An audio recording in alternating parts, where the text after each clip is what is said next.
Hi everyone, hello, welcome to Infinity Academy. ఈరోజు మనం discuss చేసుకోబోయే టాపిక్ ఏంటంటే TSPSC AW complete syllabus. So complete syllabus ఎలా ఉంటుంది, సో మనం ఏ టాపిక్స్ని బాగా స్ట్రెస్ చేయాలి, ఎక్కువ చదువుకోవాలి, ఏవి చాలా ఇంపార్టెంట్ అనేది మనం ఇప్పుడు ఈ వీడియోలో డిస్కస్ చేసుకుందాం. సో అసలు ఎగ్జామ్ ప్యాటర్న్ ఎలా ఉంది, సో నెగిటివ్ మార్కింగ్ ఉందా లేదా, సో ముఖ్యంగా క్యాలిక్యులేటర్ ఉంటుందా ఉండదా, ఇలాంటివన్నీ మనం ఇప్పుడు ఈ వీడియోలో డిస్కస్ చేసుకుందాం. సో అప్పటి వరకు ఓకే, ఇప్పటి వరకు మనకు వచ్చిన అన్ని నోటిఫికేషన్స్లో ముఖ్యంగా నెగిటివ్ మార్క్స్ ఉండవు అని క్లియర్గా చెప్పారు. So let's get in to the topic. So సిలబస్లో TSPSC AW exam syllabus, so completely 1540 notifications ఉన్నాయి. We already know that. So ఇప్పుడు ఈ 1540 నోటిఫికేషన్స్ సంబంధించి ముఖ్యంగా సివిల్ ఇంజనీరింగ్ సంబంధించి, అలాగే మెకానికల్ ఇంజనీరింగ్ సంబంధించి, ఎలక్ట్రికల్ ఇంజనీరింగ్ సంబంధించి జనరల్ స్టడీస్ సబ్జెక్ట్ అనేది ఏమీ మారదు. సో అన్ని జనరల్ స్టడీస్ సబ్జెక్ట్ యొక్క సంబంధించి అందరికీ సేమ్గా ఉంటుంది. So what ever your branch from, మీరు సివిల్ అయ్యి ఉండొచ్చు, మెకానికల్ అయ్యి ఉండొచ్చు, ఎలక్ట్రికల్ అయ్యి ఉండొచ్చు, మీ అందరికీ ఒకే టైప్ ఆఫ్ ఎగ్జామ్ ఉంటుంది. That means okay type of general studies paper ఉంటుంది. సో పేపర్ 1 పేపర్ 2 ఒకే రోజు పెడతారా, లేదంటే వేరు వేరు రోజులు పెడతారా అనేది ఇంకా గవర్నమెంట్ హ్యాస్ టు డిసైడ్. మనకి ఇంకా అప్పుడే క్లియర్గా తెలియదు. సో గవర్నమెంట్ ఎలా డిసైడ్ చేస్తే అలా, అంటే టీఎస్పీఎస్సీ ఎలా డిసైడ్ చేస్తే అలా ఎగ్జామ్ కండక్ట్ చేయడం జరుగుతుంది. బట్ మోస్ట్లీ ఇప్పుడు ఇక్కడ మనం ఎగ్జామ్ ప్యాటర్న్ బాగా అర్థం చేసుకోవాలి. ఎందుకంటే ఎగ్జామ్ ప్యాటర్న్లో ఎందులో ఏ సబ్జెక్ట్లో ఏ క్వశ్చన్కి ఎక్కువ మార్కులు ఇస్తున్నారు, సో దాన్ని బట్టి ఆ వెయిటేజ్ బట్టి మన ప్రిపరేషన్ని మనం మార్క్ చేసుకోవాలి. So let's get in to the topic. First exam pattern, TSPSC exam pattern. So paper 1 వచ్చి పేపర్ 1 పేపర్ 2 ఇలా ఎగ్జామ్ అనేది 2 పేపర్స్లో కండక్ట్ చేయడం జరుగుద్ది. సో పేపర్ 1 వచ్చి 150 క్వశ్చన్స్, 150 మినిట్స్ ఉంటుంది. 150 మినిట్స్ అంటే 2.5 hours అనమాట. సో ఇక్కడ క్వశ్చన్కి వచ్చి ఎన్ని మినిట్స్ ఉన్నట్టు 1 minute ఉండొచ్చు. ఇక్కడ ఒక్క క్వశ్చన్కి 1 minute ఉంది. ఓకే, మార్క్స్ వచ్చి 150 marks. So each question carries 1 mark. So general studies paper ఇది. సో పేపర్ 1 జనరల్ స్టడీస్ బైలాంగ్వెల్లో ఉంటుంది, అంటే ఇంగ్లీష్ అండ్ తెలుగు రెండిట్లోనూ ఉంటుంది. ఓకే, బైలాంగ్వెల్ అంటే 2 లాంగ్వేజెస్లో ఉంటుంది. ఎందుకంటే కొంతమంది ఎవరైతే ఇది వెరీ గుడ్ ఇనిషియేటివ్ అని చెప్పుకోవాలి. బికాస్ కొన్ని క్వశ్చన్స్ అనేవి మనకే కాదు ఎవరికైనా కొన్ని క్వశ్చన్స్ అనేవి జనరల్ స్టడీస్లో తెలుగులో ఉంటాయి. అంటే బ్లడ్ రిలేషన్స్ కానీ, లేదంటే కొన్ని పజిల్స్ కానీ, అలాగే కొన్ని జనరల్ స్టడీస్ క్వశ్చన్స్ కానీ మనం ఎక్కువ మంది తెలుగు మీడియం బ్యాక్గ్రౌండ్ నుంచి వచ్చిన వాళ్ళు ఉంటాం కాబట్టి, సో తెలుగులో ఇస్తే ఈజీగా, అంటే మనం ఎంత ఇంగ్లీష్ మీడియం చదివినా క్వశ్చన్ తెలుగులో చదివితే అర్థమయ్యే విధానం వేరు కాబట్టి, సో జనరల్ స్టడీస్ పేపర్ అనేది తెలుగులో ఇవ్వడం చాలా మంచి ఇనిషియేటివ్ అని చెప్పుకోవచ్చు. So 150 questions, 150 marks. సో ఇక్కడ ఒక్క క్వశ్చన్ వచ్చి ఒక క్వశ్చన్ 1 minute, అలాగే 1 mark. ఇందులో జనరల్ స్టడీస్ పేపర్ ఇందులో ఉంటుంది. Bilingual on as well as Telugu and English రెండింటిలోనూ ఉంటుంది. సో ఇంగ్లీష్లోను తెలుగులో ఉంటుంది కాబట్టి మనం అర్థం చేసుకోవడం, పేపర్ని అర్థం చేసుకోవడం చాలా ఇంపార్టెంట్. సో చాలామంది చేసేది మిస్టేక్ ఏంటంటే అంటే ఎగ్జామ్ పేపర్ని ఒకసారి పూర్తిగా చదవడం అలవాటు చేసుకోవాలి. అంటే జస్ట్ అంటే చదవడం అంటే అంత టైం మనకు ఉండదు, జస్ట్ చూడడం మాత్రం అలవాటు చేసుకోవాలి. సో పేపర్ 1 వచ్చి 150 మార్క్స్, 150 minutes అంటే 2.5 hours. అక్కడికి ఓకే. నెక్స్ట్ పేపర్ 2 వచ్చి కన్సర్న్ సబ్జెక్ట్, మీరు ఎలక్ట్రికల్ అయితే ఎలక్ట్రికల్, మెకానికల్ అయితే మెకానికల్, సివిల్ అయితే సివిల్, ఏదైతే కోర్ సబ్జెక్ట్ ఉంటుందో దానికి సంబంధించి పేపర్ 2లో ఉంటుంది. సో పేపర్ 1 ఏమనుకున్నాం, జనరల్ స్టడీస్ అని మనకు తెలుసు. సో పేపర్ 2 అనేది ఏంటి, కోర్ సబ్జెక్ట్ అనమాట. మనం దేనికైతే అప్లై చేస్తాం, మీరు అగ్రికల్చర్ అయితే అగ్రికల్చర్ సంబంధించి ఉంటుంది. ఇక్కడ ఎన్ని క్వశ్చన్స్ ఉంటాయో చూద్దాం. సో 150 క్వశ్చన్స్ ఉంటాయి, 150 minutes, సేమ్ 2.5 hours. ఇక్కడ క్వశ్చన్కి 1 minute, బట్ ఇక్కడ 300 మార్క్స్, అంటే each question carries 2 marks. So 2 marks. So 2 marks carries అంటే మనం వెయిటేజ్ ఎలా ఇచ్చుకోవాలో చూడండి. సో టోటల్గా ఎన్ని అయినాయి, 450 marks, total marks 450. But paper 2 వచ్చేసరికి ఓన్లీ కోర్ సబ్జెక్ట్ కాబట్టి, కోర్లో దాన్ని తెలుగులో తర్జమా చేయడానికి కుదరదు కాబట్టి కంప్లీట్గా ఇంగ్లీష్లో ఇవ్వడం జరుగుతుంది. ఓకే, అది మనం గుర్తుపెట్టుకోవాలి. So paper 2 300 marks, each question carries 2 marks. So weightage చూడండి, 450లో 300 మార్క్స్ ఓన్లీ కోర్ సబ్జెక్ట్ అంటే mostly 66.66%. So 66.66% our concern subject will be there. అంటే మనం ఈ 4 years బీటెక్లో ఏవైతే చదివామో అదే సబ్జెక్ట్ 66.66% ఉంటుంది. అంటే ఈ 4 yearsలో మనం చదివిన సబ్జెక్ట్నే ఎగ్జామ్ రాసినాం. సింపుల్గా చెప్పాలంటే it's around 70% I think. Okay right, 70%. అంటే రీజనింగ్ ఎలాంటివి చూసుకుంటే జనరల్ సబ్జెక్ట్సే కాబట్టి అవి పెద్ద కష్టం కాదు. ఓకే, సో దాంట్లో జనరల్ ఇంగ్లీష్ ఇలాంటివి కవర్ చేసుకుంటే సో మోస్ట్లీ 70% నువ్వు నీ కోర్ సబ్జెక్టే చదువుతావు. అంటే కోర్ సబ్జెక్ట్ చదివి రాస్తే సరిపోతుంది. సో నువ్వు ఆల్రెడీ చదివిన దాన్ని జస్ట్ రివిజన్ చేసుకుని బేసిక్స్ని ఇంప్రూవ్ చేసుకుని ఎగ్జామ్కి వెళ్తే సరిపోతుంది. ఓకే, సో దీనివల్ల భయపడాల్సిన అవసరం లేదు. కోర్ సబ్జెక్ట్కి కొంచెం ఎక్కువ డెప్త్ ఇవ్వాలన్నమాట. ఐ మీన్ మనలో కొంచెం స్ట్రెంత్ ఇవ్వాలి, గ్రిప్ ఎక్కువ తెచ్చుకునేలాగా బేసిక్స్ మీద మనల్ని మనం మోటివేట్ చేసుకోవాలి అంతే. దీంట్లో పెద్ద కష్టం అనేది ఏం లేదు, పెద్ద భయపడాల్సిన అవసరం లేదు.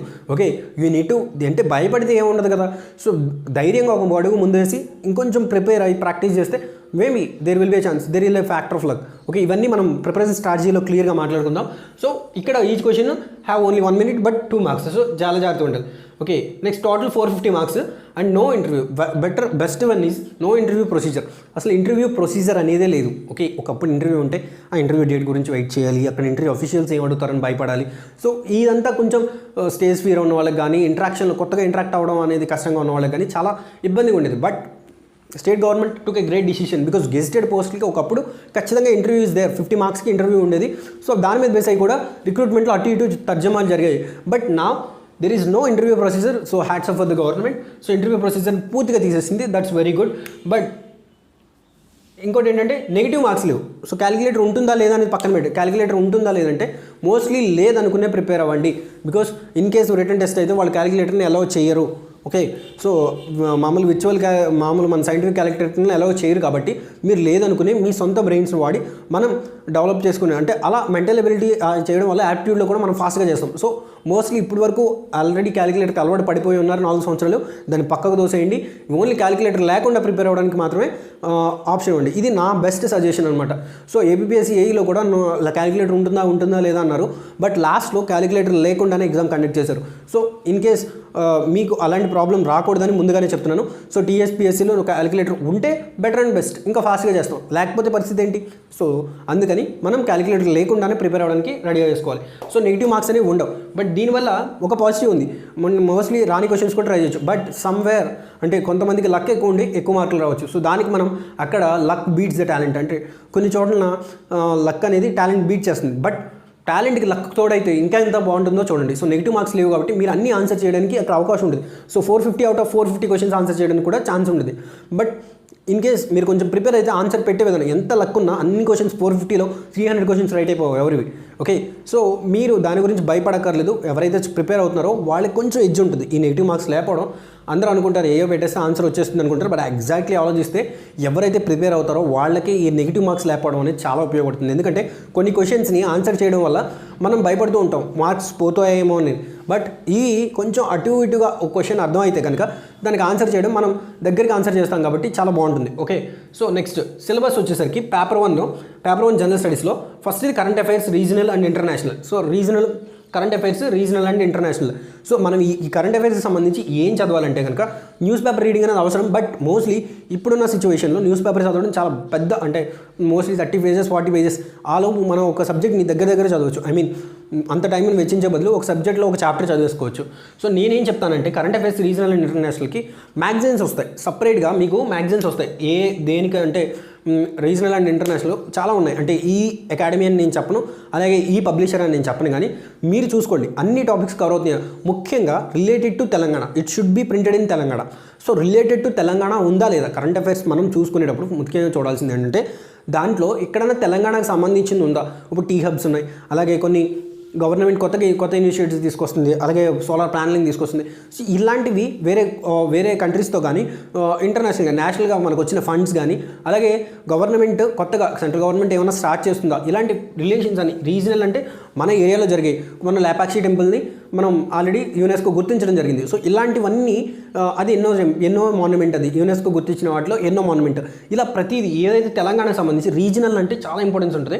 అలాగే ఇంటర్నేషనల్ అంటే ఇప్పుడు ఉక్రెయిన్కి రష్యాకి వార్ జరుగుతుంది. సో అందులో జరుగుతున్న కాన్సిక్వెన్స్ ఏంటి, రష్యా మీద విధించిన శాంక్షన్స్ ఏంటి, అలాగే మనకి రష్యా అంటే ఇప్పుడు అమెరికా తీసుకున్న డిసిషన్స్ ఏంటి, అలాగే ఎకనామికల్ పరంగా కూడా ఇంటర్నేషనల్గా తీసుకునే డిసిషన్స్ ఏంటి, మానిటరీ పాలసీ ఏంటి, అలాగే ఫెడ్ యొక్క అవుట్కమ్ ఎలా ఉంది, అంటే ఎంత interest rate basis points hike చేశారు, అలాగే ఏ కంట్రీ నేవల్ ఎక్సర్సైజెస్ చేస్తుంది, బైలాటరల్ ఎక్సర్సైజెస్ చేస్తుంది నావీకి సంబంధించి. ఇవి చాలా ఇంపార్టెంట్ అనమాట.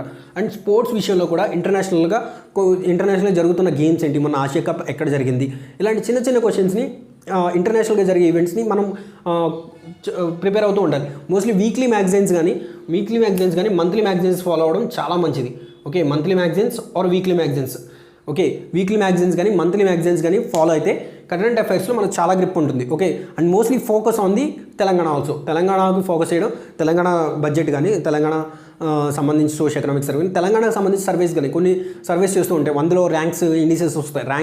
ర్యాంక్స్ అండ్ ఇండిసెస్ కూడా చాలా important. Sports important, appointments important, ranks and indices important dates and themes important current అఫైర్స్లో ముఖ్యంగా మనం కాన్సన్ట్రేట్ చేయాల్సి. And mostly some of the initiative will start by government. అంటే స్టేట్ గవర్నమెంట్ కొన్ని initiative start చేస్తుంది. ఇప్పుడు కొత్తగా ప్లాస్టిక్ నిషేధించడం అని, సో అలాగే ప్లాస్టిక్ బ్యానర్స్ నిషేధించడం కానీ ఇలాంటివి జరుగుతున్నాయి. సో అవి మనం కరెంట్ అఫైర్స్లో ముఖ్యంగా కవర్ చేయాలి. Next international relations and events. So international events అంటే చెప్పాను కదా, కొన్ని చోట్ల అవార్డ్స్ ఫంక్షన్ జరుగుతాయి. ముఖ్యంగా గ్రామీ అవార్డ్స్ కానీ, ఆస్కర్ అవార్డ్స్ కానీ, అలాగే పద్మవిభూషణ్. ఇంటర్నేషనల్లో కూడా కొన్ని అవార్డ్స్ ఇస్తారు. రామన్ మెగాసే అవార్డ్ అని. సో ఇలా బెస్ట్ అలా ఇంటర్నేషనల్గా జరిగే ఈవెంట్స్, అలాగే రిలేషన్స్ కొన్ని గవర్నమెంట్స్ మధ్య ఒప్పందం జరుగుతాయి. కంట్రీకి, ఇండియాకి, ఇప్పుడు వేరే కంట్రీస్కి, నేపాల్కి కానీ. ఇండియా యొక్క యూపీఐ ప్లాట్ఫామ్ని నేపాల్ వాడుకుంటుంది. అలాగే భూటాన్కి ఇండియాకి మధ్య ఒక బ్రిడ్జ్ కడుతున్నారు. అలాగే ఇండియాకి చైనాకి మధ్య మన లోపల సబ్ కాంటినెంట్లో అంటే మన కాంటినెంట్ దగ్గరలో, అంటే మన ఏషియా కాంటినెంట్లోనే మన కంట్రీస్కి బార్డర్స్ అయి ఉన్నాయి. ఇప్పుడు ఆఫ్ఘనిస్తాన్తో మనం ఒక బిజినెస్ డీల్ చేసుకోబోతున్నాం. అక్కడ మనం ఒక యూనివర్సిటీ పెట్టబోతున్నాం. ఒక ఐఐటీ డెవలప్ చేయబోతున్నాం ఖతార్లో.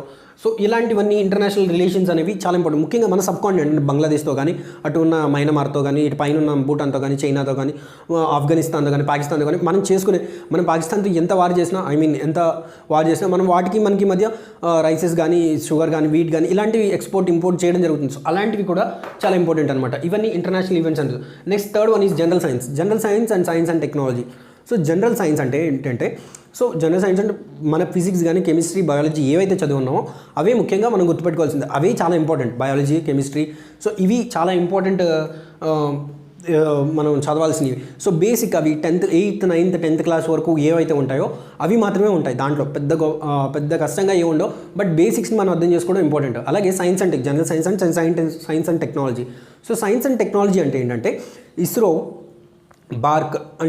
కొత్తగా లాంచ్ చేసే శాటిలైట్స్ ఏంటి, అందులో ఆ శాటిలైట్స్ వల్ల యూజెస్ ఏంటి, ఆ శాటిలైట్ యొక్క రేంజ్ ఏంటి, అలాగే శాటిలైట్ని తీసుకెళ్లే వెహికల్స్ ఉంటాయి. PSLV, GSLV and PSLV GC అని ఇలా ఉంటాయి. సో వాటి యొక్క యూజెస్ ఏంటి, ప్యాసింజర్ లైట్ వెయిట్ వెహికల్ అని, అలాగే జిఎస్ఎల్వి అంటే geostationary light weight vehicle అని.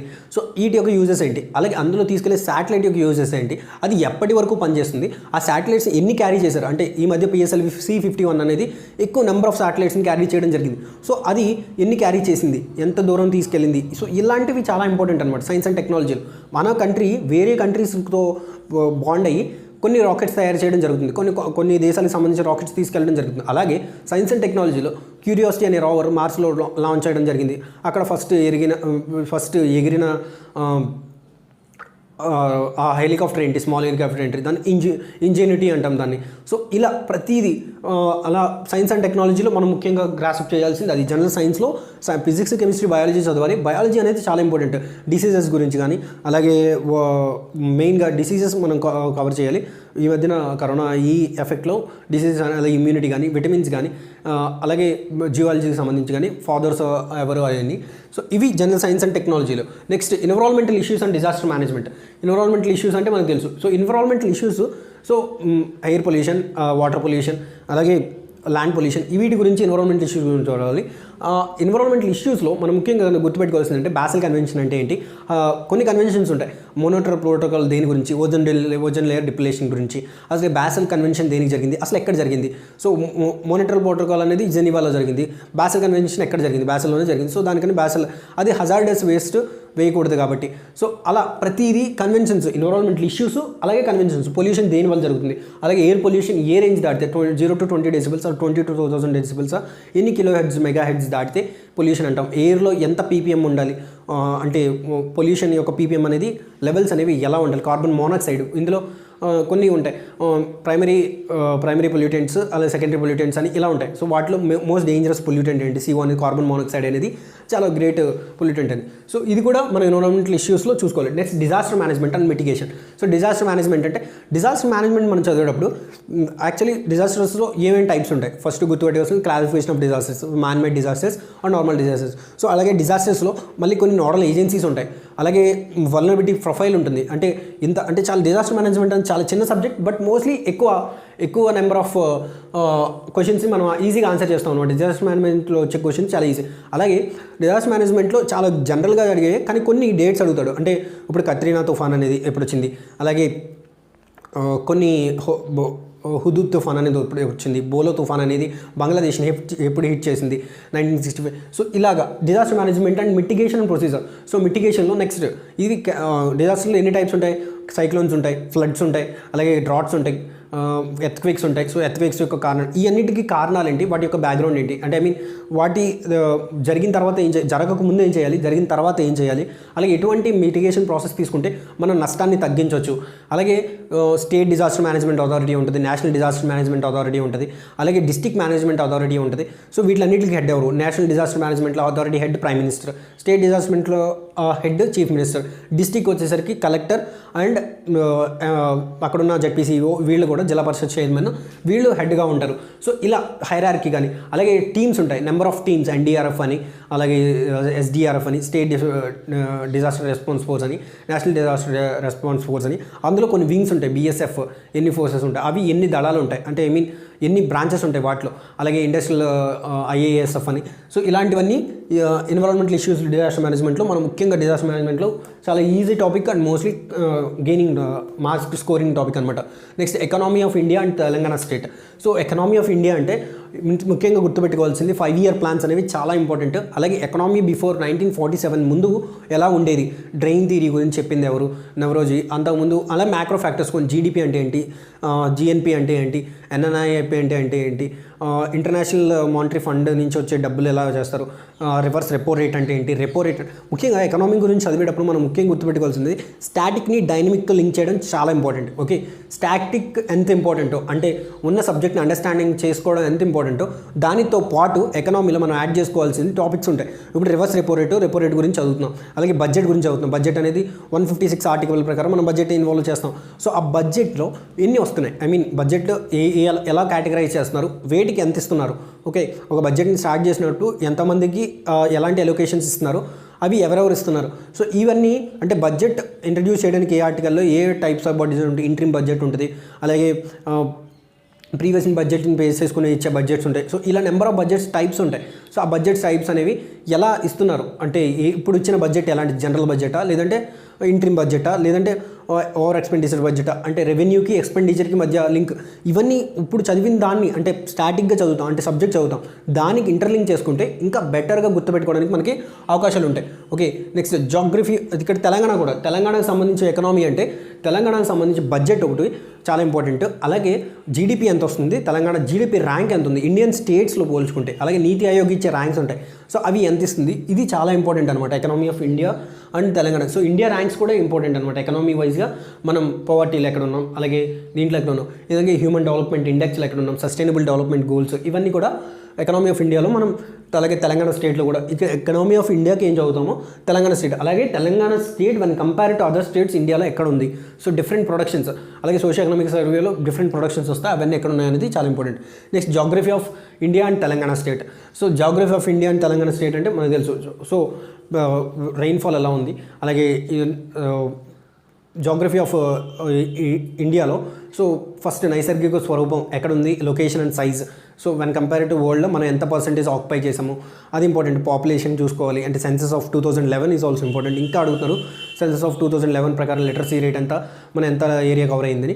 నెక్స్ట్ జాగ్రఫీలో మనం ఇంకా గుర్తుపెట్టుకోవాల్సింది ఏంటంటే hills and sanctuary, bird sanctuaries ఎక్కడ ఉంటాయి, అలాగే ఇంకా ముఖ్యంగా రెయిన్ఫాల్ ఎలా ఉంది, అగ్రికల్చర్ ఎలా ఉంది, అలాగే ఇండస్ట్రీస్ ఎలా ఉన్నాయి, మినరల్స్ ఎలా ఉన్నాయి. సో మినరల్స్ ఏమేమి మినరల్స్ అవైలబుల్గా ఉన్నాయి, ఎక్కడ ఎక్కువగా అవైలబుల్గా ఉన్నాయి, ఇవన్నీ మనం దీంట్లో జాగ్రఫీ ఆఫ్ ఇండియాలో కవర్ చేసుకోవాలి. అలాగే తెలంగాణలో కూడా తెలంగాణ యొక్క స్టేట్ యొక్క బౌండరీస్ ఎలా ఉన్నాయి, అలాగే చుట్టూ ఉన్న లొకేషన్ ఎలా ఉంది, ఎవరితో బౌండరీస్ ఎక్కువ ఉన్నాయి, అప్పుడు ఆంధ్రప్రదేశ్తో బౌండరీ లైన్ ఎక్కువ ఉంది. సో ఎవరితో ఏ లైన్ ఎంత ఉంది, ఆ లెంత్ ఎంత, అలాగే ఎన్ని హైవేస్ ఉన్నాయి, రోడ్వే ఎలా ఉంది, ట్రాన్స్పోర్ట్ ఎలా ఉంది, మినరల్స్ ఎలా ఉన్నాయి, ఎక్కువగా మినరల్స్ అండ్ వన్యప్రాణి, బర్డ్ శాంక్చురీస్, వన్యప్రాణి వాటి గురించి తెలంగాణ స్టేట్లో మనం కవర్ చేసుకోవాలి ముఖ్యంగా. ఓకే, తెలంగాణ స్టేట్కి సంబంధించి చాలా ఇంపార్టెంట్ అనమాట.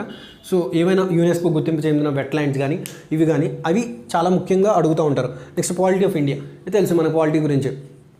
సో రాజ్యాంగం పీఠిక ఎవరు, రాజ్యాంగాన్ని రచించిన వాళ్ళు ఎవరు అంటే ఇప్పుడు ఏం అడుగుతున్నారంటే 1947కి ముందు 1946 నుంచి రాజ్యాంగానికి జరిగిన ప్రొసీజర్ ఉంది కదా. సో డ్రాఫ్టింగ్ కమిటీ వేయడం అని, అలాగే స్టీరింగ్ కమిటీ వేయడం అని, ఆ కమిటీస్ హెడ్ ఎవరు, fundamental rights fundamental duties heads ఎవరు, సో ఆ కమిటీస్ ఎప్పుడు ఫామ్ అయినాయి, ఎంతమంది వచ్చారు, so different number of elections జరిగినాయి, సో అంతకు ముందు ఎవరు ఇప్పుడు ఎవరు, సో ఇలా ఎవరు హెడ్ ఉన్నారు, లాస్ట్కి ప్రెసిడెంట్ ఎవరు, తర్వాత బాబు రాజేంద్ర ప్రసాద్, డ్రాఫ్టింగ్ కమిటీకి బిఆర్ అంబేద్కర్, సో అలాగే మొత్తం అందరికీ హెడ్ బాబు రాజేంద్ర ప్రసాద్, ఇలా పాలిటీ ఆఫ్ ఇండియా. నెక్స్ట్ అది హిస్టరీ, ప్రీ హిస్టరీ అనమాట. అది వచ్చేసిన తర్వాత ఏమేమి ఆర్టికల్స్ ఉన్నాయి, సో ఫండమెంటల్ ముఖ్యంగా మనం గుర్తుపెట్టుకోవాల్సింది, ఇక్కడ మనం కవర్ చేయాల్సింది 12 to 35 ఆర్టికల్స్ ప్రతిదీ మనకు గుర్తుంటుంది. బికాస్ ఫండమెంటల్ రైట్స్ లేకుండా క్వశ్చన్ పేపరే ఉంది. ఫండమెంటల్ రైట్స్ ఖచ్చితంగా టచ్ చేస్తారు. అన్టచబిలిటీ అనేది ఆర్టికల్ 17 ప్రకారం, right to equality and opportunity, so అది 16th అంటే మనకి 16th ఆర్టికల్. అలాగే 14th article no discrimination along the అవి. అలాగే షెడ్యూల్స్, ఏ షెడ్యూల్లో ఏముంది, ఫస్ట్ షెడ్యూల్లో రాజ్యసభ గురించి ఉంది, సెకండ్ షెడ్యూల్లో దేని గురించి ఉంది, సో ఫోర్త్ షెడ్యూల్లో హైకోర్ట్స్ గురించి ఉంది, సో 10th షెడ్యూల్ ఏంటి, 10th షెడ్యూల్ అంటే పార్టీ ఫిరాయింపుల చట్టం. సో ఇలా ప్రతిదీ చాలా అంటే చాలా ఇంపార్టెంట్. పార్ట్స్ ఎన్ని ఉన్నాయి, అందులో షెడ్యూల్స్ ఎన్ని ఉన్నాయి, ఎన్ని ఆర్టికల్స్ ఉన్నాయి, వచ్చినప్పుడు ఎన్ని ఉన్నాయి, ఇప్పుడు ఎన్ని ఉన్నాయి. Okay, articles direct fundamental rights చదివేసిన తర్వాత డైరెక్టివ్ ప్రిన్సిపల్స్ ఏంటి, డైరెక్టివ్ ప్రిన్సిపల్స్లో ఏమేమి ఉన్నాయి, అవి ఎప్పుడు యాడ్ చేయడం జరిగింది, సోషల్ సెక్యూరిటీ అనే పదం ఎప్పుడు యాడ్ చేయడం జరిగింది, ఇలాంటి చాలా చిన్ని బేసిక్స్ క్వశ్చన్స్ అడుగుతారు. అలాగే రాజ్యసభ, లోక్సభ, సో లోక్సభ స్పీకర్ ఎన్ని రోజులు టెన్యూర్ ఉంటుంది, వాళ్ళకి ఎంత శాలరీ పే చేస్తారు, సో ఇలాగ ఎలా ఎన్నుకుంటారు, ఎలక్ట్రల్ కాలేజ్ అంటే ఏంటి, అలాగే హైకోర్టు జడ్జెస్ని కానీ వీళ్ళకి కానీ ఉండే ఎలిజిబిలిటీస్ ఏంటి, ఎంత అంటే ఎన్ని సంవత్సరాలు ఉండాలి, ఎక్స్పీరియన్స్ ఎక్కడ ఉండాలి, అలాగే చీఫ్ మినిస్టర్ ఏ ఆర్టికల్ ప్రకారం ఎన్నుకుంటారు, సో అలాగే క్యాబినెట్ డెవలప్మెంట్ కానీ ఇవి కానీ, సో అలాగే వ్రిట్స్ ఏంటి, వ్రిట్స్ అనేవి ముఖ్యంగా చాలా ఇంపార్టెంట్ అనమాట. హెబియస్ కార్పస్ అంటే ఏంటి, మాండమస్ అంటే ఏంటి, షేర్షోర్ ఏరియా అంటే ఏంటి, ప్రొబేషన్ అంటే ఏంటి, ఇవన్నీ చాలా ఇంపార్టెంట్ అనమాట. వారెంట్ అంటే ఏంటి, సో అసలు హెబియస్ కార్పస్ అనేది చాలా ఇంపార్టెంట్ వ్రిట్, అది ఏంటనేది మనం తెలుసుకోవాలి. ఇవన్నీ పాలిటీలో మనం తెలుసుకోవాలి. ఓకే, నెక్స్ట్ పాలిటీలో మనం ముఖ్యంగా కవర్ చేయాల్సిన టాపిక్స్ అవి. History of Telangana and India, ఇది చాలా ఇంపార్టెంట్ టాపిక్. తెలంగాణ హిస్టరీ గురించి అంటే అంత డెప్త్ చదవాలా 150 మార్క్స్లు అంటే, బట్ బేసిక్స్ తెలియాలి. చాలా బేసిక్ క్వశ్చన్ అడుగుతారు మిమ్మల్ని, because you are an engineer. మొత్తం అన్ని డెప్త్ చదవాల్సిన అవసరం లేదు. సో ఓకే, సో మిమ్మల్ని బేసిక్ క్వశ్చన్స్ అడుగుతారు కాబట్టి, so history of India and history of Telangana. India అనేది 1947 మోడర్న్ హిస్టరీ ముఖ్యంగా ఎక్కువ ఫోకస్ చేస్తారు. అంటే 1747 నుంచి 1947 మధ్యలో జరిగిన ఈవెంట్స్ అనేవి, అంటే బ్యాటిల్ ఆఫ్ ప్లాసీ దగ్గర నుంచి ముఖ్యంగా చెప్పుకోవాలంటే, అంటే ఇక్కడి నుంచి చదివితే సరిపోద్దని చెప్పలేం కానీ మోస్ట్లీ జరిగినవి కూడా, అంటే వచ్చినవి కూడా లాస్ట్ క్వశ్చన్ పేపర్స్ చూస్తే బ్యాటిల్ ఆఫ్ ప్లాసీ దగ్గర నుంచి మోడర్న్ ఇండిపెండెన్స్ గాంధీ ఎరా వరకు చాలా ఇంపార్టెంట్ అనమాట. బ్యాటిల్ ఆఫ్ ప్లాసీ ఎప్పుడు జరిగింది, బ్యాటిల్ ఆఫ్ బక్సర్ ఎప్పుడు జరిగింది, బ్యాటిల్ ఆఫ్ పానిపట్ ఎప్పుడు జరిగింది, బ్యాటిల్ ఆఫ్ టెరైన్ ఎప్పుడు జరిగింది, అలాగే ఈ డేట్స్ అనేవి చాలా ఇంపార్టెంట్ అనమాట. ఏ డేట్, మే ఇంక్లూడింగ్ డేట్, అలాగే వాస్కో డి గామా ఎప్పుడు వచ్చాడు, ఎక్కడ దిగాడు, అప్పుడు రాజు ఎవరు, జామరిందో దిగాడు, కాలికట్ అనేది, మనవేంద్ర విక్రమేంద్ర వర్మ అనేవాడు రాజు. సో ఇవి ఈ బేసిక్ పాయింట్స్ అనేవి చాలా ఇంపార్టెంట్ అనమాట. ఓకే, ఆ తర్వాత ఆంగ్లో మరాఠా వార్స్ ఎలా జరిగినాయి, ఆంగ్లో ఫ్రెంచ్ వార్స్ ఎలా జరిగినాయి, ఇవన్నీ ప్రీ హిస్టరీలో ఉంటాయి. బట్ మోస్ట్లీ అవి టచ్ చేయట్లేదు. అంటే వచ్చిన దగ్గర నుంచి ఇవే ఆంగ్లో మరాఠా వార్స్, అంటే అంతకుముందు మగధ సామ్రాజ్యం, అవన్నీ నందాస్ కానీ ఇవన్నీ పాతవి. సో ఇప్పుడు కొత్తవి మాత్రమే స్టార్ట్ చేస్తున్నారు. సో అవి కొత్తవి టచ్ చేస్తున్నాడు. ఆంగ్ల మరాఠా వార్స్ ఎవరు, అలాగే బాజీరావు ఎవరు, ఇవే మరాఠాస్లో శివాజీ గురించి అడుగుతున్నారు. అలాగే శివాజీ తండ్రి ఎవరు, తల్లి ఎవరు, అలాగే గురువు ఎవరు, ఇలాంటి క్వశ్చన్స్ చిన్న క్వశ్చన్స్ని టచ్ చేస్తున్నారు. అవి మనం బేసిక్ చదివితే ఒక ఓవర్ లైన్లో చదివితే ఒక 3 to ఫస్ట్ టైం చదవడం అందరికీ కష్టమే. జనరల్ స్టడీస్ చదవడం ఫస్ట్ టైం అందరికీ కష్టం, because as an engineering student we are all gone with the practical knowledge. ఇప్పుడు థియరిటికల్ నాలెడ్జ్ చదవడం కొంచెం ఇబ్బందిగా ఉండొచ్చు, but for every exam once you invested time in general studies, it's every time, అంటే ప్రతిసారి ఉపయోగపడుతుంది. ఓకే, అలాగే ఆంగ్లో మరాఠా వార్స్ తర్వాత ఆంగ్లో ఫ్రెంచ్ వార్స్ ఎప్పుడు జరిగినాయి, అలాగే కర్ణాటిక్ వార్స్ ఎప్పుడు జరిగినాయి, ఆంగ్లో సిక్ వార్స్ ఎప్పుడు జరిగినాయి, ఇవి ఇంపార్టెంట్ అనమాట. తర్వాత మన ఇండియాలో ఇండియన్ ఫ్రీడమ్ మూమెంట్ ఎలా స్టార్ట్ అయింది, 1857 రివోల్ట్ ఆఫ్ సిపాయి రివోల్ట్ తర్వాత, అంటే సిపాయిల తిరుగుబాటు తర్వాత ఎలా జరిగినాయి, 1857 తర్వాత, ఇవన్నీ చాలా ఇంపార్టెంట్ అనమాట. Next social inclusion, art and literature of art and literature అంటే తెలుసు మనకి. అలాగే అంటే సొసైటీ కల్చర్లో ముఖ్యంగా గుర్తుపెట్టుకోవాల్సింది పండుగలు. మనం ముఖ్యంగా ఏ పండుగలు చేసుకుంటాం, తెలంగాణ స్టేట్లో కొన్ని పండుగలు ఉంటాయి. అలాగే తెలంగాణ స్టేట్కి సంబంధించి పూర్ణకుంభం, ఇలాంటి కొన్ని, అంటే పుష్పం ఏంటి, అఫీషియల్గా అంటే స్టేట్ యొక్క లాంగ్వేజ్ ఏంటి, అలాగే స్టేట్లో అంటే ఏ ఫెస్టివల్స్ని బాగా ఎక్కువ జరుపుకుంటారు, కొన్ని పండుగలు, అంటే కొన్ని ప్లేసెస్ అనేవి. అలాగే తెలంగాణలో కొన్ని ప్లేసెస్ అనేవి చాలా అంటే చాలా ప్రామినెన్స్ ఉంటాయి. ఐ మీన్ కొన్ని వాటికి ప్రసిద్ధి చెందుతాయి. అలాగే లిటరేచర్లో కొంతమంది కవులు కవిత్రులు రాసినవి, అవి చాలా ఇంపార్టెంట్ అనమాట. అవి కూడా ఆర్ట్ అండ్ లిటరేచర్లో మనం చూసుకోవాలి. సో సోషల్ ఇంక్లూజన్ అంటే సోషల్ డిస్క్రిమినేషన్ ఎలా ఉంది, ఇదంతా సో సోషియాలజీ సబ్జెక్ట్ అనమాట, ఒకసారి చదివితే అర్థమైపోద్ది. Okay, next 12th one logical reasoning and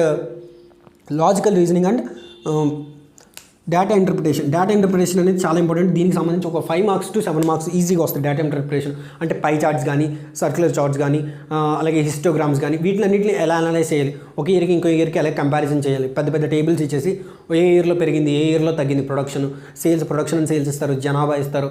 so ఇవన్నీ డేటా ఇంటర్ప్రిటేషన్ నేర్చుకోవడం చాలా ఇంపార్టెంట్ అనమాట. నెక్స్ట్ లాజికల్ రీజనింగ్ అంటే న్యూమరికల్స్, నెంబర్ ఎనాలజీ, అలాగే పజిల్స్, డైస్, క్లాక్స్ ఇలాంటివి లాజికల్ రీజనింగ్లో అడుగుతారు. Next and scoring subject next one is basic English అనేది చాలా important. So 10th standard basic English చాలా ఇంపార్టెంట్. నెక్స్ట్ ఇది ఎక్కువ మార్క్స్ స్కోర్ చేయడం జరుగుతుంది. సో ఇది కంప్లీట్గా జనరల్ స్టడీస్ గురించి ఇది కంప్లీట్ సిలబస్ అనమాట. సో ఫస్ట్ మనం ఒక ఆర్డర్ ప్రకారం వెళ్ళాలి. అదంతా ప్రిపరేషన్ స్ట్రాటజీలో నేను క్లియర్గా ఎక్స్ప్లెయిన్ చేస్తాను ఏదేంటనేది.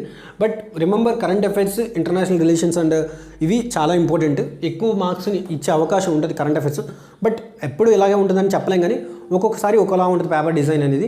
సో మోస్ట్లీ జనరల్ స్టడీస్ ఇవి కొంచెం కరెంట్ అఫైర్స్ అనేవి స్టాటిక్ డైనమిక్ లింక్ చేసుకుని చదవడం ఇంపార్టెంట్. ఇవన్నీ ఒక ఆర్డర్ ప్రొసీజర్ ప్రకారం చదువుకుంటే చాలా ఈజీ. అది మనం ప్రిపరేషన్ స్ట్రాటజీలో క్లియర్గా డిస్కస్ చేసుకుందాం. రిమెంబర్ జనరల్ స్టడీస్ అనేది చదవడం కష్టం, it's a vast subject. But minimum knowledge వస్తే ఆన్సర్ చేయడం ఈజీ అయిపోద్ది. కొంతైనా నాలెడ్జ్ ఉంటే ఒక 4 ఆప్షన్లు 2 ఆప్షన్లు తీసేస్తే నీ విన్నింగ్ ప్రాబిలిటీ పెరుగుతున్నట్టే కదా. రిమెంబర్ ఇక్కడ నెగిటివ్ మార్క్స్ కూడా లేవు. ఓకే, కొంత తెలిస్తే కొంత తీసేయవచ్చు. రిమెంబర్, ఓకే, అది ఇంపార్టెంట్. మనం సగం తెలిస్తే సగం పక్కకు తోసేవచ్చు. ఓకే, ఇది అవసరం లేదు, పనికిరాదని. అప్పుడు మనం గెలిచే ఛాన్సెస్ అనేవి ఎక్కువ పెరుగుతాయి. ఫస్ట్ టైం చదవడం నీకే కాదు అందరికీ కష్టం. But once you start no one can stop you. Okay, so general స్టడీస్ని అస్సలు నెగ్లెక్ట్ చేయొద్దు. Okay, next paper 2 core subjects. ఏదైతే కన్సర్న్ బ్రాంచ్ సబ్జెక్ట్ ఉందో సివిల్, ఎలక్ట్రికల్, మెకానికల్ దానికి సంబంధించి ఉంటుంది. ఇక్కడ ఒక్కో క్వశ్చన్ 2 మార్క్స్ 300 మార్క్స్ అని గుర్తుపెట్టుకోవాలి. మనం చదివేటప్పుడు కూడా వెయిటేజ్ కోర్ సబ్జెక్ట్స్కి ఎక్కువ ఇవ్వాలి. ఓకే, సివిల్ ఇంజనీరింగ్లో ఏమేమి సబ్జెక్ట్స్ ఉన్నాయో చూద్దాం. Okay, building materials and construction. ఇక్కడ ప్రతి సబ్జెక్ట్ని మోస్ట్లీ మనం బీటెక్లో చదివే ప్రతి సబ్జెక్ట్ని కవర్ చేయడం జరిగింది. సో ఈ ప్రతి సబ్జెక్ట్ని అంటే డెప్త్ కాకుండా మినిమం నాలెడ్జ్ ఉండాలి. ఓకే, ప్రతి సబ్జెక్ట్ సంబంధించి మినిమం నాలెడ్జ్ ఉండాలి. ఓకే, బిల్డింగ్ అంటే ఇక్కడ మనకి ఎన్ని 150 క్వశ్చన్స్ 11 సబ్జెక్ట్స్ ఇచ్చారు. ఈచ్ అండ్ ఎవ్రీ సబ్జెక్ట్ ఒక 5 మార్క్స్ కన్నా ఎక్కువ అంటే ఈజీగా వెయిటేజ్ ఇచ్చుకోవచ్చు. 10 మార్క్స్ ఇచ్చినా ఒక్కో సబ్జెక్టు 110 మార్క్స్ అవుతుంది. ఓకే, ఒక్కో సబ్జెక్ట్కి 10 మార్క్స్ ఇచ్చినా 110 సబ్జెక్టు. సో అన్ని సబ్జెక్ట్స్ చదవాలంటే మోస్ట్లీ చదవాలి. బట్ కొన్ని సబ్జెక్ట్స్ ఎక్కువ స్ట్రెంత్ ఇవ్వడం జరుగుతుంది. అవి మనం ఈ సబ్జెక్ట్ వదిలేస్తే తక్కువ మార్కులు వస్తాయిలే అని అనుకుంటే చాలా ఇబ్బంది పడతాం. ఓకే, 11 సబ్జెక్ట్స్ బేసిక్ నాలెడ్జ్ రావడం పెద్ద కష్టం కాదు. ముఖ్యంగా బేసిక్స్ అడుగుతారు కాబట్టి ప్రతి సబ్జెక్టు కొంత నేర్చుకోవడం చాలా important. So building materials and కన్స్ట్రక్షన్లో మనం కాన్సన్ట్రేట్ చేయాల్సింది దేని మీద అంటే బిల్డింగ్ మెటీరియల్స్లో సిమెంట్, బ్రిక్స్, టింబర్, అలాగే ప్లేవుడ్, పెయింట్స్ ఇవి ముఖ్యంగా బిల్డింగ్ మెటీరియల్స్లో మనం కవర్ చేయాల్సింది. ఓకే, నెక్స్ట్ స్ట్రెంత్ ఆఫ్ మెటీరియల్స్లో first simple stresses and strains, అలాగే బెండింగ్ స్ట్రెస్, షియర్ స్ట్రెస్, అలాగే డిఫ్లెక్షన్స్ ముఖ్యంగా కవర్ చేయాల్సింది. థిన్ సిలిండర్స్, థిక్ సిలిండర్స్, అలాగే ఇంకా నెక్స్ట్ ఇంకేమున్నాయి స్ట్రెంత్ ఆఫ్ మెటీరియల్స్లో చాలా ఇంపార్టెంట్ టాపిక్స్ వచ్చి shear force and bending moment. Okay, SFD and BMD అనేది చాలా ఇంపార్టెంట్ టాపిక్ అనమాట. అవి ఎలా వేరీ అవుతుంది. సో ఇవి మనం కవర్ చేయాల్సింది. కన్స్ట్రక్షన్లో కూడా building materials and construction. So construction procedures అవి ఎలా కన్స్ట్రక్ట్ చేస్తాం, రూఫ్స్, స్ట్రస్సెస్ అవి ఎలా ఉంటాయి, అలాగే లింటెల్స్ కానీ ఇవి కానీ ఏమేమి టైప్స్ ఉంటాయి. సో ఇవి చాలా ఇంపార్టెంట్ అనమాట. నెక్స్ట్ థియరీ ఆఫ్ స్ట్రక్చర్స్లో కాలమ్స్ అనేవి చాలా ఇంపార్టెంట్. కాలమ్స్ ఎలా వేరీ అవుతుంది, థియరీ ఆఫ్ ఫెయిల్యూర్స్ ఇంపార్టెంట్. అలాగే డ్యామ్స్ కన్స్ట్రక్షన్ ఉంటుంది కదా, అది కూడా చాలా ఇంపార్టెంట్. రూఫ్స్ అండ్ ట్రస్సెస్ కూడా ఇంపార్టెంట్ థియరీ ఆఫ్ స్ట్రక్చర్స్లో. Okay, next cement, concrete and steel structures. So RCC, reinforced cement concrete, దీనికి సంబంధించి ప్రతిదీ ఇంపార్టెంట్. బీమ్స్, కాలమ్స్ ఇవన్నీ ఎలా డిజైన్ చేసుకోవాలి, సో లింటల్ బీమ్స్ ఎలా డెవలప్ చేసుకోవాలి, క్యాంటిలివర్ బీమ్స్ ఎలా డిజైన్ చేసుకోవాలి, ఎక్కడ ఎటువంటి టైప్ ఆఫ్ ఏ డయా వాడాలి, అలాగే మనం స్టీల్ స్ట్రక్చర్స్లో గ్రిడ్డర్స్, ప్లేట్ గ్రిడ్డర్స్ ఇవన్నీ వాటితో పాటు ఇది చదివిన తర్వాత వాటితో పాటు ప్రీ స్ట్రెస్డ్ కాంక్రీట్ కూడా ఇవ్వడం జరిగింది. సో ప్రీ స్ట్రెస్డ్ కాంక్రీట్లో టైప్స్ ఏంటి, సో శాండ్విచ్ టైప్లో ఇది ఏది ఉంటుంది, సో ప్రీ స్ట్రెస్సింగ్ అంటే ఏంటి, పోస్ట్ స్ట్రెస్సింగ్ అంటే ఏంటి, సో ప్రీ స్ట్రెస్సింగ్ చేసే ప్రొసీజర్స్ ఏంటి, పోస్ట్ స్ట్రెస్సింగ్ చేసే ప్రొసీజర్స్ ఏంటి, ఇవన్నీ కూడా కాంక్రీట్ అండ్ స్టీల్లో చాలా important. Next FM and hydraulic machines కూడా చాలా important. Strength of materials and theory of structures ఎంత ఇంపార్టెంట్, ఎఫ్ఎం కూడా అంతే ఇంపార్టెంట్. ఓకే, ఇవి బేసిక్ సబ్జెక్ట్స్. మోస్ట్లీ బేసిక్ సబ్జెక్ట్స్ని బేసిక్స్ అడగడానికి ట్రై చేస్తారు, అది మనం గుర్తుపెట్టుకోవాల్సింది. ఓకే, సిమెంట్ ఆర్సీసీ కూడా చాలా ఇంపార్టెంట్. ఆర్సీసీలో కోడల్ ప్రొసీజర్స్ ఉంటాయి. ఐఎస్ 456 2000, ఐఎస్ 456 2000 కొన్ని కోడ్ ప్రొసీజర్స్ ఉంటాయి, అవి చాలా ఇంపార్టెంట్. సో అవి ఎలా ఇస్తారు, L/D రేషియో ఎలా ఉంటుంది, అలాగే క్యాంటిలివర్ అయితే ఎలా ఉంటుంది, సింప్లీ సపోర్టెడ్ బీమ్ అయితే కంటిన్యూస్ బీమ్స్ అయితే ఎలా మారుతాయి, సో వాటిని డిజైన్ ఎలా ఉంటుంది, అందులో కొన్ని ప్రాబ్లమ్స్ ఉంటాయి. సో అవి చాలా ఇంపార్టెంట్ అనమాట, బేసిక్గా మనం తెలుసుకోవాల్సింది. ఎఫ్సీకి ఎలా క్యారెక్టరిస్టిక్స్ ఎలా డిఫైన్ చేస్తారు, అవి ఎలా మారుస్తారు, అంటే I mean based on type of cement concrete బట్టి అవి ఎలా మారుతాయి, బయట ఉన్న సిచ్యువేషన్ ఎక్స్పోజర్ బట్టి వాటి యొక్క కవర్ సైజ్ ఎంత ఉండాలి, 10 mm 15 mm అనేది మనం దీంట్లో నుంచే చూస్తాం. Okay, FM and hydraulic machines, fluid mechanics and hydraulic machines. ముఖ్యంగా ఫ్లూయిడ్ మెకానిక్స్లో ప్రతిదీ కవర్ చేయడం జరిగింది. ఫ్లూయిడ్ మెకానిక్స్లో ప్రతి టాపిక్ కవర్ చేయడం, అలాగే హైడ్రాలిక్ మిషన్స్లో కూడా టర్బైన్స్, పంప్స్, సెంట్రిఫ్యూగల్ పంప్స్, ఇవి కూడా మొత్తం 3 కవర్ చేయడం జరిగింది. హోల్ సిలబస్లో ఫ్లూయిడ్ మెకానిక్స్లో first of all fluid properties దగ్గర నుంచి ఫ్లూయిడ్ హైడ్రోస్టాటిక్ ప్రెజర్ కానీ, అలాగే ఫ్లూయిడ్ డైనమిక్స్ కానీ, ఫ్లూయిడ్ కైనమెటిక్స్ కానీ, ముఖ్యంగా ఫ్లూయిడ్ కైనమెటిక్స్ అనేది చాలా ఇంపార్టెంట్ అనమాట, అది కూడా బాగా ఎక్కువ కవర్ చేయడం జరిగింది. నెక్స్ట్ ఫ్లూయిడ్ జెట్స్ వాటి గురించి కానీ, వర్టెక్స్ మోషన్ గురించి కానీ, సో ఇవి ముఖ్యంగా కవర్ చేసిన subjects fluid mechanics and hydraulic మిషన్స్లో. Next hydrology and water resources. హైడ్రాలజీలో ఫస్ట్ రన్ ఆఫ్ ఏంటి, క్యాచ్మెంట్ ఏరియా అంటే ఏంటి, సో రన్ ఆఫ్ని ఎలా క్యాలిక్యులేట్ చేస్తాం, ఎన్ని టైప్స్ ఉంటాయి, సో రన్ ఆఫ్ని ఎలా ఇండికేట్ చేస్తాం, హిస్టోగ్రామ్స్, హైడ్రోగ్రామ్స్ ఎలా ఉంటాయి, సో వాటిని బేస్ చేసుకుని మనం ఆ ఏరియా యొక్క వాటర్ని ఎలా క్యాలిక్యులేట్ చేయొచ్చు, రిజర్వాయర్ కెపాసిటీని ఎలా క్యాలిక్యులేట్ చేయొచ్చు, వాటికి ఉండే రూల్స్ ఏంటి, అవేంటి, ఇవి చాలా ఎక్కువగా కవర్ చేయడం జరిగింది. అలాగే వాటర్ రిసోర్సెస్ ఇంజనీరింగ్లో కూడా డిఫరెంట్ స్ట్రక్చర్స్, ఎలాంటి స్ట్రక్చర్స్ ఉంటాయి, వాటిని ఎక్కడెక్కడ వాడతాం, ఎలా వాడతాం అనేది ఇచ్చాడు. ఇరిగేషన్లో కూడా, ఇరిగేషన్ మనం గుర్తుపట్టేసింది బేసిక్గా బేస్, డ్యూటీ, డెల్టా. సో వీటికి సంబంధించి బేస్ పీరియడ్, డ్యూటీ, డెల్టాకి సంబంధించి ఇరిగేషన్లో ఖచ్చితంగా ఒక క్వశ్చన్ ఉంటుంది. సో అలాగే ఇరిగేషన్లో డిఫరెంట్ ప్రొసీజర్స్ ఏంటి, ఇప్పుడు డ్రిప్ ఇరిగేషన్ వచ్చింది, స్ప్రింక్లర్ ఇరిగేషన్ వచ్చింది, కాంటూర్ ఇరిగేషన్ వచ్చింది, so different types of irrigation ఏంటి, అలాగే ఇరిగేషన్లో మనకు వచ్చిన కొత్త మోడర్న్ టెక్నిక్స్ ఏంటి, సో ఇరిగేషన్ వైడ్గా మనం వాడే స్ట్రక్చర్స్ ఏంటి, ఇవి కూడా హైడ్రోలజీ అండ్ వాటర్ రిసోర్సెస్లో మొత్తం కవర్ చేయడం జరిగింది. ఓకే, నెక్స్ట్ ఎన్విరాన్మెంటల్ ఇంజనీరింగ్లో ముఖ్యంగా కవర్ చేసిన సబ్జెక్ట్స్ ఏంటి. ఓకే, ఎన్విరాన్మెంటల్ ఇంజనీరింగ్లో వాటర్ సప్లై ఎలా చేస్తాము, వాటర్ ట్రీట్మెంట్ ఎలా చేస్తాము, అంటే ఇదంతా ఒక ప్రొసీజర్ ప్రకారం ముందు వాటర్ని కలెక్షన్ ఎలా చేస్తాము, అలాగే ఈల్డ్ ఎలా, డిమాండ్ అంటే ఫ్యూచర్గా డిమాండ్ ఎలా, అంటే డిఫరెంట్ క్యాలిక్యులేషన్స్ ఉంటాయి కదా, so exponential method, average mean method, ఇవన్నీ అంటే వాటర్ డిమాండ్ని ఎలా క్యాలిక్యులేట్ చేస్తాం, వాటర్ సప్లై ఎలా చేస్తాం, వాటర్లో ఉండాల్సిన స్టాండర్డ్స్ ఏంటి, అలాగే వాటర్ని ఎలా ట్రీట్ చేస్తాం, వాటర్ ట్రీటింగ్లో చాలా ప్రొసీజర్స్ ఉన్నాయి, సో వాటిలో చాలా ఉన్నాయి. అలాగే వేస్ట్ స్లడ్జ్ డిస్పోజబుల్, అలాగే వాటిని ఎలా క్యారీ చేస్తాం, solid waste disposal management system, ఇవన్నీ ఎన్విరాన్మెంట్లో మొత్తం each and every topic create చేయడం జరిగింది, టచ్ చేయడం జరిగింది. సో ట్రాన్స్పోర్టేషన్ ఇంజనీరింగ్లో హైవేస్ కవర్ చేశాడు, రైల్వేస్ కవర్ చేశాడు, ఎయిర్వే, మొత్తం ఈచ్ అండ్ ఎవ్రీ టాపిక్ ఉంది. సో హైవేస్లో ముఖ్యంగా మనం బేసిక్స్ అనమాట, ఐఆర్సీ అంటే ఏంటి, అలాగే క్యారేజ్ వే అంటే ఏంటి, పాత్వే అంటే ఏంటి, కెర్బ్ అంటే ఏంటి, అలాగే హైవేస్లో వేసే అంటే హైవే ఇంజనీరింగ్లో మనం ముఖ్యంగా కర్వ్స్ కానీ వాటిని కానీ ఎలా డిఫైన్ చేస్తాము, లామినేట్స్ కర్వ్ అంటే ఏంటి, వాటి యొక్క ఫార్ములా ఏంటి, అది ఇంపార్టెంట్. అలా హైవేలో మనం ఉండాల్సిన స్టాండర్డ్స్ ఏంటి, హైవే మళ్ళీ వేసేటప్పుడు టెస్టింగ్ చేస్తాం, కొన్ని టెస్టులు ఉంటాయి, సో ఆ టెస్టులన్నింటిని ఎలా చేయాలి, మెటీరియల్ని ఎలా సెలెక్ట్ చేయాలి, సో ఆ టెస్టుల యొక్క యూజెస్ ఏంటి, అవి చాలా ఇంపార్టెంట్. నెక్స్ట్ రైల్వే ఇంజనీరింగ్లో railways different types of railway Jones కానీ, వాటి యొక్క పాత్వేస్ కానీ, క్యారేజ్ వేస్ కానీ ఎలా ఉంటాయి, సో రైల్లో ఏ టైప్ ఆఫ్ బలాస్ట్ వాడతారు, అలాగే స్లీపర్స్ ఎలాంటివి, సో రైల్వేలో మనం పాయింట్స్ కానీ ఇవి కానీ ఎలా డివైడ్ చేస్తాము, 2-వే పాయింట్, 3-వే పాయింట్. సో అలాగే ఎయిర్పోర్ట్ ఇంజనీరింగ్ రన్వే అంటే ఏంటి, సో రన్వేస్ని ఎలా డిజైన్ చేస్తాము, ట్యాక్సీ వే అంటే ఏంటి, బేసిక్ డెఫినేషన్స్ అడుగుతారు ముఖ్యంగా. అంటే మనం చదవాలంటే మొత్తం సబ్జెక్ట్ చదవాలా, పెద్ద టెక్స్ట్ బుక్లు వేసుకుని అంటే కాదు, బేసిక్స్ అడుగుతారు. ఓకే, సో బేసిక్ నాలెడ్జ్ ఉండడం చాలా important. Next soil mechanics and foundation engineering. Soil మెకానిక్స్లో సాయిల్ ప్రాపర్టీస్ ఏంటి, అలాగే సాయిల్ని ఎలా డిఫైన్ చేస్తాం, సాయిల్ స్ట్రెంత్ని ఎలా డిఫైన్ చేస్తాం, కన్సాలిడేషన్ ఎలా చేస్తాం.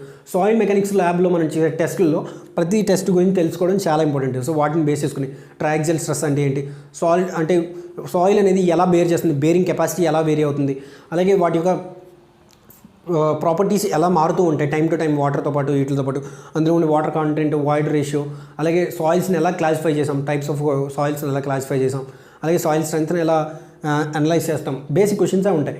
ఓకే, ఇందులో అంత depth Allu.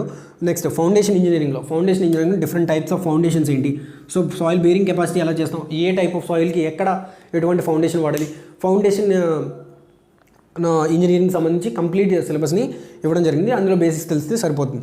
Next estimation and కాస్టింగ్లో estimation ఎలా చేస్తాము, ఓకే, బార్ బైండింగ్ షెడ్యూల్ ఉంటుంది. సో బార్ బైండింగ్ షెడ్యూల్ కానీ నార్మల్గా ఒక ఎస్టిమేషన్ని ఎలా చేస్తాము, దేంట్లో కొలుస్తాం. ఇక్కడ ముఖ్యంగా గుర్తుపెట్టుకోవాల్సింది ఎస్టిమేషన్లో యూనిట్స్ అనేవి, అలాగే యూనిట్స్ అనేవి ఎలా మారుతుంది. ఇప్పుడు ప్లాస్టరింగ్ ఉంది, మీటర్ స్క్వేర్లో కొలుస్తాం. అలాగే కాంక్రీట్ ఉంది, మీటర్ క్యూబ్లో కొలుస్తాం. ఎర్త్ క్యూబ్ ఉంది, మీటర్ క్యూబ్లో కొలుస్తాం. సో ఇలా యూనిట్స్ అని దేనికి ఏ యూనిట్ అనేది. అలాగే రైలింగ్ ఉంది, రన్నింగ్ మీటర్లో కొలుస్తాం. అలాగే కొన్ని నెంబర్స్ ఉంటాయి, అంటే డోర్స్ కానీ లింటల్స్ కానీ, ఇవి ఎన్ని నెంబర్స్తో చెప్తాం. సో ఇలా ఎస్టిమేషన్ చేసినప్పుడు వాటి యొక్క వాల్యూస్ అంటే యూనిట్స్ అనేవి చాలా ఇంపార్టెంట్. అలాగే బోల్ట్స్ నట్స్ ఉన్నాయి, ఇవి నెంబర్స్లో కొలుస్తాం. ఓకే, కాస్టింగ్ అంటే కాస్టింగ్ ప్రొసీజర్, డిప్రిసియేషన్ మెథడ్, అలాగే average method, exponential method, sinking fund method, ఈ కాస్టింగ్స్ అనేవి ఎలా చేస్తాం ఇవన్నీ మనం ఫర్దర్గా డిస్కస్ చేసుకోవడం జరుగుతుంది కాస్టింగ్ వీటిలో. Okay, next CPM and PERT ఏంటి, క్రిటికల్ పాత్ మెథడ్, అలాగే programme evaluation revenue technique. So ఇందులో సిపిఎం అండ్ పెర్ట్తో పాటు ప్రాజెక్ట్ మేనేజ్మెంట్లో స్టార్టింగ్లో కొన్ని ఉండే గాంట్ బార్ చార్ట్ అని, సో హిస్టోగ్రామ్ చార్ట్ అని, ఈ చార్ట్స్ అని ఎలా డిఫైన్ చేశారు, అంతకుముందు చార్ట్ల నుంచి ఎలా డెవలప్మెంట్ వచ్చింది, నెక్స్ట్కి మనం ఎలా ముందుకెళ్ళాం. ఓకే, నెక్స్ట్ సర్వేయింగ్లో ఉన్న మెథడ్స్ ఏంటి, సర్వేయింగ్లో ప్రతిదీ కవర్ చేశారు. చైన్ సర్వే దగ్గర నుంచి compass survey, EDM, total station, మోడర్న్గా వచ్చిన డీజీపీఎస్, ఇవి ముఖ్యంగా మనం తెలుసుకోవాల్సింది. చాలా బేసిక్సే ఉంటాయి అన్నిటికీ.